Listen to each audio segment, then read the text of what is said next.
Today, we're taking a journey across the southwest of Scotland, travelling from Dumfries to Ayr, a railway journey that brings together two historic routes and tells a much bigger story about Victorian railway ambition, industry, competition, and the development of Scotland's railway network. Today, getting from Dumfries to Ayr by train normally means travelling north through Nithsdale to Kilmarnock, and then changing for Ayr. But the railway beneath us has routes stretching back more than 175 years, to a time when railway companies were fighting to establish the most important routes between Scotland's growing towns, industrial centres, and England. And along the way, we'll pass through some wonderful scenery, historic railway locations, and one or two places where Victorian engineers had to overcome some rather interesting obstacles. So, let's begin our journey at Dumfries. Dumfries railway station first opened in 1848 when the Glasgow, Dumfries and Carlisle Railway opened its route between Dumfries and Gretna. The railway was gradually extended northwards, reaching Closeburn in 1849 and eventually completing the route north towards Cumnock and Kilmarnock in 1850. The reason for building this railway was much bigger than simply giving Dumfries a train service. During the railway boom of the 19th century, there was enormous competition to establish routes between central Scotland and England. Dumfries wanted to be on one of those important main lines. There had been proposals for a Glasgow to Carlisle railway through Dumfries as early as the 1830s, but rival interests favoured a more direct route through Annandale. For Dumfries, being left on a branch line was not particularly attractive. The town wanted to be part of a through railway. The solution eventually became the Glasgow, Dumfries and Carlisle Railway. Meanwhile, further north, another railway company had been developing routes around Glasgow and Ayrshire. The wonderfully long-named Glasgow, Paisley, Kilmarnock and Ayr Railway had been created partly to serve the mineral and agricultural industries of Ayrshire, while also connecting the region with Glasgow. The railway between Glasgow and Ayr opened in stages during 1839 and 1840, while Kilmarnock was connected in 1843. From there, construction pushed south. The objective was eventually to join the developing railway coming north from Dumfries. And on the 28th of October 1850, the route was finally completed. At the same time, the Glasgow, Dumfries and Carlisle Railway and the Glasgow, Paisley, Kilmarnock and Ayr Railway came together to form one of Scotland's great Victorian railway companies. The Glasgow and South Western Railway. Suddenly, Dumfries was part of a continuous railway between Glasgow and Carlisle, and that railway became an important alternative Anglo-Scottish route. Today, most people naturally associate trains between Glasgow and England with the West Coast Main Line, through Motherwell, Lockerbie and Carlisle. But historically, the Glasgow and South Western route through Kilmarnock, Nithsdale and Dumfries was a genuine competitor. Express passenger trains, goods trains and eventually sleeping services travelled along this railway. For the communities along the route, however, the railway had an even greater importance. It connected relatively isolated towns and villages with larger markets, allowing agricultural produce, coal, manufactured goods, mail and passengers to travel considerably faster than they had before. Leaving Dumfries today, our train heads north through the beautiful valley of the River Nith. And this is where the railway begins to show a very different personality from Scotland's major electrified main lines. There are no overhead wires here. Instead, diesel trains continue to operate through countryside that in places still feels remarkably rural. The railway follows Nithsdale northwards, passing through places including Holywood, Aldgirth and towards the former railway town of Thornhill. Many of the stations which once served communities along this section have disappeared. That is an important part of the story of this railway. In Victorian and Edwardian times, there were considerably more stations along the route. Railways weren't simply about travelling between major towns. They provided local transport for villages and rural communities as well. But increasing car ownership and competition from buses gradually reduced passenger numbers at many smaller stations. Then came the railway closures of the 1950s and 1960s. Several stations along the Dumfries route closed, particularly during the major rationalisation of Britain's railway network in the 1960s. One fascinating location north of Dumfries is Drumlanrig. Nearby stands the magnificent Drumlanrig Castle, home of the Duke of Buccleuch, and the railway here has a rather wonderful Victorian story attached to it. When the railway was being constructed, the route required a tunnel near Drumlanrig. According to local railway history, the tunnel wasn't necessarily required purely because of the landscape. Instead, the Duke of Buccleuch reportedly wanted the railway hidden to reduce its disturbance to the estate.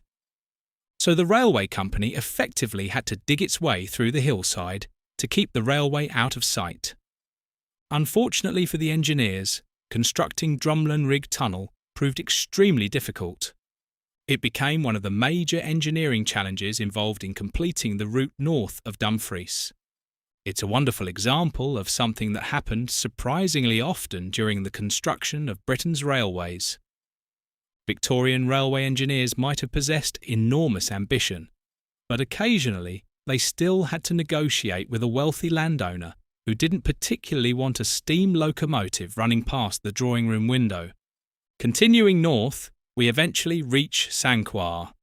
Sanquhar station is interesting because it is one of the stations that disappeared and then came back. The original station closed to passengers in 1965, but remarkably, it reopened in 1994. That makes Sanquhar part of a much wider story of railway revival in Britain, where communities which lost their trains during the 20th century have sometimes successfully campaigned to have them restored. A little further north is Kirkconnell, another important community along the Nith Valley. This whole area was once heavily associated with coal mining, and that brings us to another major reason why railways became so important in Ayrshire and southwest Scotland. Coal. Lots and lots of coal. The landscape around places such as New Cumnock, Auchinleck and Cumnock once supported an enormous mining industry. Railways were absolutely essential for moving that coal. In fact, mineral traffic was one of the foundations upon which much of the railway network around Ayrshire was built. Today, the pits have largely disappeared, but traces of the industrial landscape remain.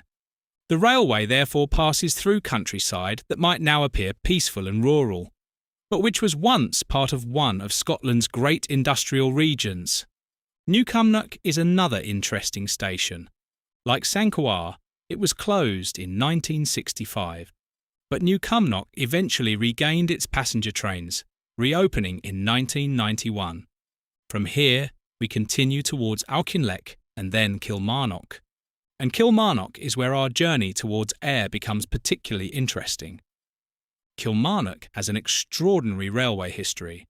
The town was connected with Troon by the Kilmarnock and Troon Railway as early as 1812. That makes the area part of the very earliest period of railway development, long before the modern railway system, as we would recognise it, had properly developed. The present Kilmarnock station dates from 1846. By the middle of the 19th century, Kilmarnock had become an important railway centre, with routes spreading towards Glasgow, Dumfries, Ayr and the Ayrshire Coalfields. And today it remains the key junction for our journey, because there isn't currently a regular direct passenger train between Dumfries and Ayr. Instead, passengers normally travel from Dumfries to Kilmarnock and change trains there for Ayr.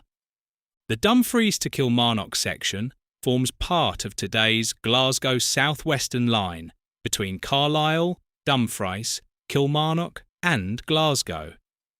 Passenger services are operated by ScotRail.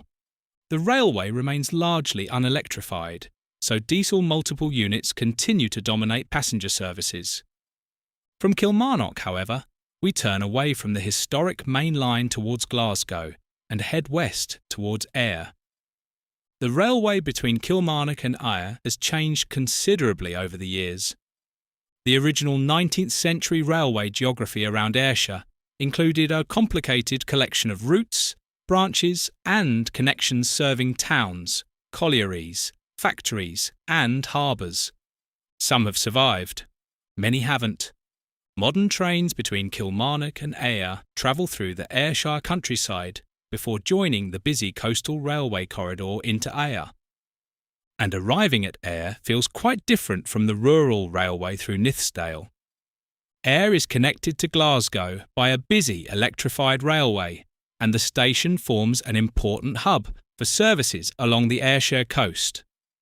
The railway continues south from Ayr towards Girvan and ultimately Stranraer, although that line is also unelectrified.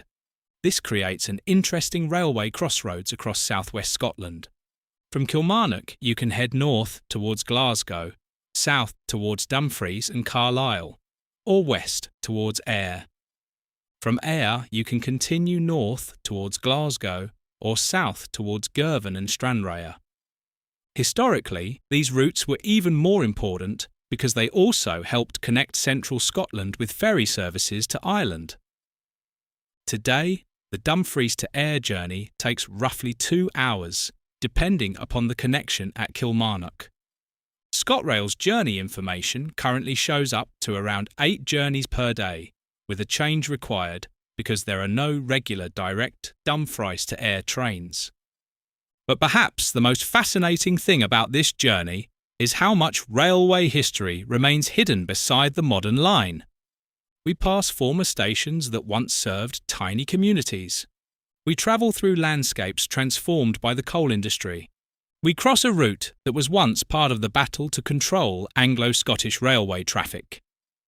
We pass through Sanquhar and New Cumnock, where passenger stations actually returned after closure. We travel through Drumlanrig Tunnel, whose construction was influenced by one of Scotland's great aristocratic estates. And we eventually reach Kilmarnock, a town whose railway history stretches all the way back to 1812. What today might simply appear to be a regional railway across southwest Scotland was once part of something much bigger. The railway helped connect Dumfries with Glasgow and England. It carried coal from the Ayrshire coalfields. It transported agricultural goods from rural communities. It connected workers with industrial towns. And it helped transform travel across a part of Scotland where journeys had previously depended largely upon roads, horses and stagecoaches. More than 175 years after the route through Nithsdale was completed, trains are still following much of the same railway. The giant steam locomotives and Anglo-Scottish expresses have gone. Many of the signal boxes, goods yards, collieries and small country stations have disappeared too. But the railway survives. And perhaps that's what makes travelling from Dumfries to Ayr so fascinating. You're not simply travelling between two towns. You're travelling through several different chapters of Scotland's railway history, from the Victorian railway boom and the Ayrshire coalfields, through the age of the Glasgow and South Western Railway and British Rail, right through to the modern ScotRail network. And much of that history is still there, hiding beside the tracks. So the next time you're travelling through Nithsdale towards Kilmarnock and Ayr, have a look out of the window, because beneath what might appear to be a quiet regional railway lies the story of industrial Scotland, Victorian engineering, railway rivalry, and more than 1.75 centuries of trains crossing the southwest of Scotland. And that brings us to the end of our journey from Dumfries to Ayr. I hope you've enjoyed this look at the history, scenery and fascinating stories behind this remarkable railway route. If you enjoyed the video, please like, share and subscribe to Trains, Trains, Trains for more railway history, driver's eye views and fascinating journeys from across Britain's railway network. And, as always, thank you very much for watching. and I'll see you in the next video.